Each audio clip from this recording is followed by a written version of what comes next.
Olá, boa tarde, estamos chegando, o programa Gente que Fala está no ar, meio-dia em ponto, eu sou o Mauro Friesman, nossa audiência nos acompanha pela rádio Trianon, AM 740 de São Paulo, e também pela rádio Universal AM 810 de Santos. Hoje é quinta-feira, mais uma edição do Gente do MPD que Fala, é uma parceria nossa com o movimento do Ministério Público Democrático e o apoio da Câmara Brasileira de Diagnóstico Laboratorial. Eu apresento a partir de agora os nossos convidados, Marcos Philipsen, diretor executivo da Eurimin.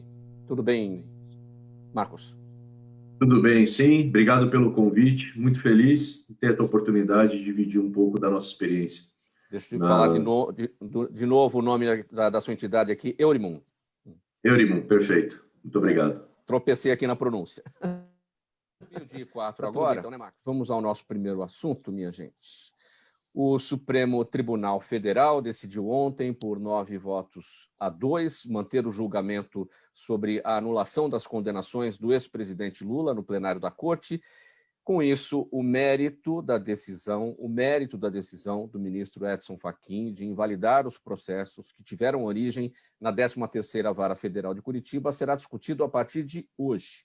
Caso o entendimento do ministro Fachin seja mantido, o ex-presidente Lula retomará seus direitos políticos e estará apto a disputar as eleições de 2022. Da mesma forma, o contrário, né, se o STF derrubar a decisão do ministro Fachin, se a maioria do Supremo discordar da anulação das condenações, o ex-presidente Lula volta a perder os direitos políticos e ficaria inelegível. Marcos Philipsen, o seu entendimento sobre tudo isso não é a sua área, você é da área da farmácia, mas como cidadão, como é que isso chega até você? E já que você é farmacêutico, com o perdão do trocadilho, tem remédio para isso tudo? Muito bom.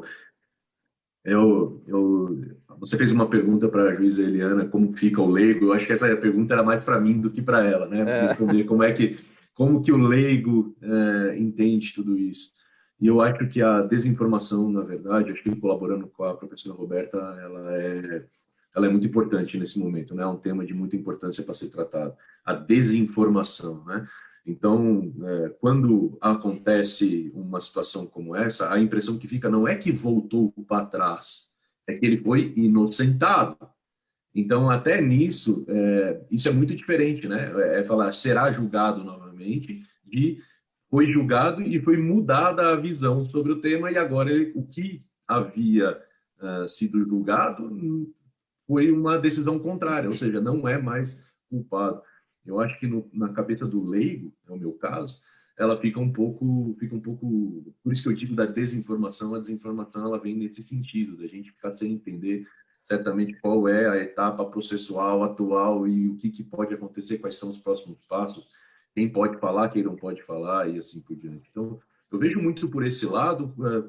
Estou também muito atento ao que a professora Roberta falou sobre a polarização. Por outro lado, gente, a polarização, na minha visão, ela é o futuro da discussão, de um jeito ou de outro, né? Então, não é... Se a gente olhar o exemplo de outros países um pouco mais desenvolvidos em termos de política, a polarização acontece em diversos outros lugares. Você vai para um lado ou para o outro. Isso tem uma terceira via, mas a terceira via é sempre tão fraca que ela não chega a ter voz ativa ou realmente mover a montanha. A polarização ela é o caminho natural, na minha visão, do futuro. O que a gente precisa começar a entender, aí sim eu estou super de acordo, olhar as propostas de forma propositiva e não o que eu não quero, e sim o que eu quero. Votar pelo que eu quero e não pelo que eu não quero. Eu acho que, nesse sentido, a gente tem no Brasil um sentimento comum, que todo mundo quer que o país melhore, que a economia melhore, que tenha mais emprego, que as pessoas tenham condição e renda de desenvolver as suas vidas e o potencial das suas vidas. Por outro lado, pode dizer. Sim. O Supremo Tribunal Federal confirmou ontem a decisão do ministro Luiz Roberto Barroso de mandar o Senado instalar a CPI da Covid. Por 10 votos a 1, os ministros concordaram que, como a minoria conseguiu o apoio de 1/3 dos parlamentares, há o direito de abrir uma comissão para apurar ações e omissões do governo na condução da crise sanitária decorrente da pandemia. O placar também indicou uma unidade do Supremo, já que até o ministro Cássio Nunes Marques, indicado por Bolsonaro, endossou a maioria. E só o ministro Marco Aurélio divergiu por não achar que a decisão precisasse ser analisada pelo plenário. Marcos, você quer pegar essa bola aí da Roberta, esse aspecto, muitas mortes, mais de 350 mil, mas muitas delas poderiam, de fato, ter sido evitadas. Poderiam sim, poderiam ter sido evitadas, eu acho sim que poderia ter tido uma coordenação melhor. É difícil dizer, né? Qual é a medida do sucesso do que está acontecendo no mundo? Quem são os países que tiveram melhor resultado? E se não poderia ter sido copiado? Se a gente tivesse tido o mesmo número de mortes que teve na Itália, na França, na Alemanha, em outros lugares, que talvez tenha sido pior até. Então, poderia ter sido melhor, mas poderia ter sido pior também. Então, é bastante difícil dizer. Agora, por outro lado, a CPI não tem por que não fazer. Queremos saber se houve problema, se não houve problema, se está tudo certo, ou se aonde a gente poderia ter sido melhor, e aprender, porque a gente nem sabe se nos Estados Unidos está se falando sobre uma terceira onda, quarta onda. Se a gente vai ter isso, era bom a gente se planejar. Marcos, vamos falar sobre o seguinte: em decisão cautelar, o ministro Benjamin Zimler, do Tribunal de Contas da União, determinou que o Ministério da Saúde dê destinação imediata a 30.404 kits de diagnóstico de Covid fornecidos pela Organização Pan-Americana de Saúde e que vencem entre maio e junho agora. Esses testes venciam ou venceriam, né, entre dezembro e janeiro agora, no começo do ano, mas tiveram sua validade prorrogada pela Anvisa após o estoque ter sido revelado pelo jornal Estado de São Paulo. O ministro afirma que pode aplicar multas, o ministro Zimler, né, pode aplicar multas e responsabilizar gestores por dano ao erário, caso os testes percam a validade sem serem utilizados. Isso está desde o início do ano em debate, a gente já tratou sobre essa questão por diversas vezes aqui. Como eu destaquei, a validade foi prorrogada para maio e junho. Esses kits são suficientes para testar mais de 3 milhões de pessoas. Muito se falou em fazer doação para o Haiti e os testes estão aí para vencer, né, Marcos? É impressionante. A gente precisando testar. Desde o começo se fala a respeito disso, a própria OMS falava da necessidade do testar, e a gente está patinando com os testes parados aí, né? Eu acho que o ministro estava muito bem informado quando ele tomou essa decisão, essa é a minha visão sobre o tema, né? Só para deixar todo mundo tranquilizado, né? Essa validade dos kits desde dezembro, a validade ela é estabelecida baseada em uma série de análises que são feitas, avaliando tanto em tempo real, ou seja, a validade contando ali no dia a dia, mas também são feitos com estudos acelerados de tempo. É como se passasse o tempo rápido para avaliar em quanto tempo aquele produto ele ainda continua válido. Isso também é feito para a área de alimentos, é feito para a área de medicamentos e é feito também para a área de kits diagnósticos. Então, quando a gente tinha a primeira validade lá de dezembro, até aquele momento, foram aqueles testes que haviam sido feitos. E, com o tempo, as indústrias foram criando ou tendo resultados dos novos testes que foram acontecendo em paralelo. Lembre-se que a gente está numa pandemia e todas as empresas colocaram seus testes o mais rápido com os dados que estavam disponíveis.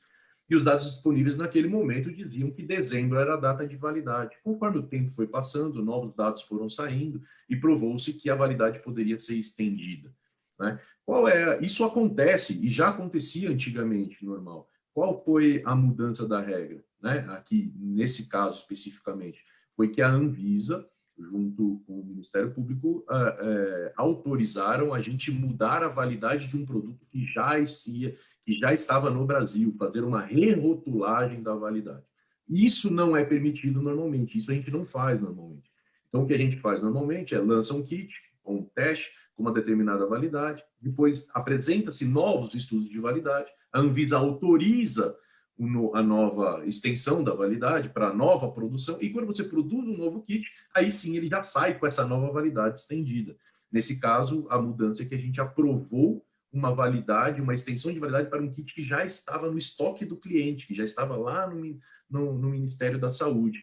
Mas, mesmo a mesma avaliação de validade em tempo acelerado, ela vale para esses kits também. Então, os testes estão bons, eles estão disponíveis, e eu acho, sim, que o ministro está correto. Tem que usar e testar.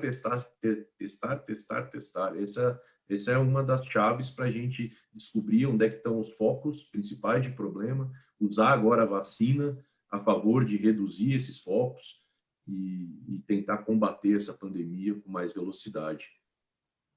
Agora, Marcos, qual é a dificuldade do Ministério da Saúde em resolver essa questão?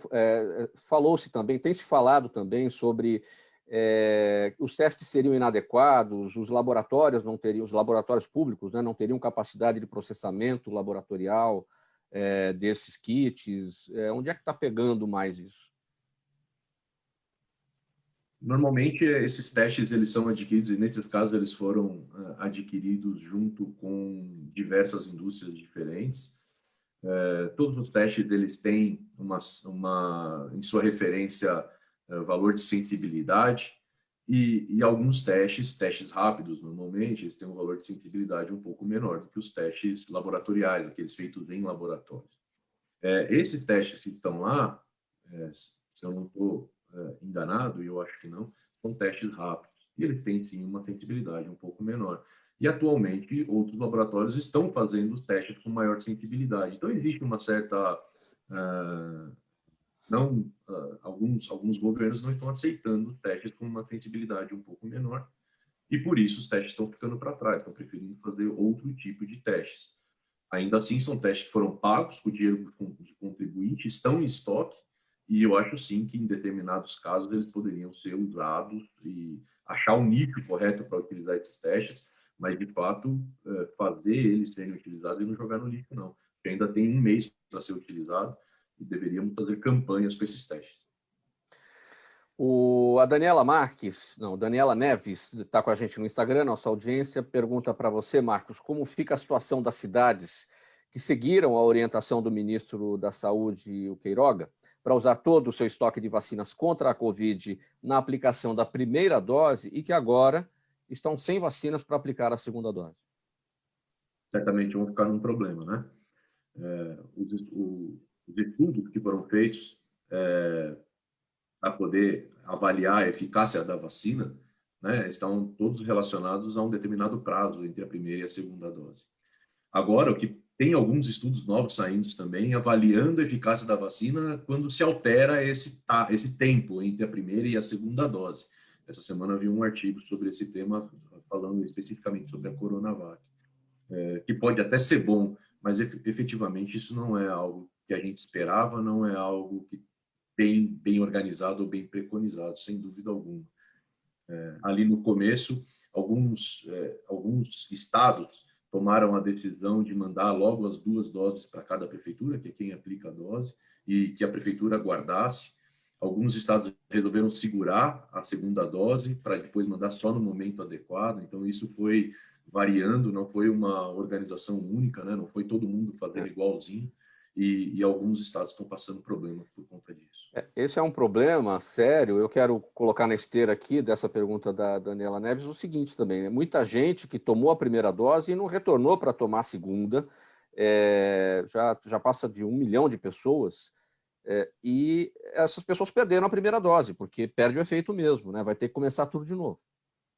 Nesse caso, os estudos que foram feitos também demonstram que tomar uma dose só não é eficaz e eficiente. Então, uma dose só realmente, em algum momento, vai perder. Muito obrigado. Em nome de toda a equipe do programa Gente que Fala, termina aqui esta edição. Gente do MPD que Fala, parceria nossa todas as quintas-feiras com o movimento do Ministério Público Democrático e o apoio da Câmara Brasileira de Diagnóstico Laboratorial. Muito obrigado pela audiência. Tchau, valeu, até amanhã, faltando 1 minuto para 1.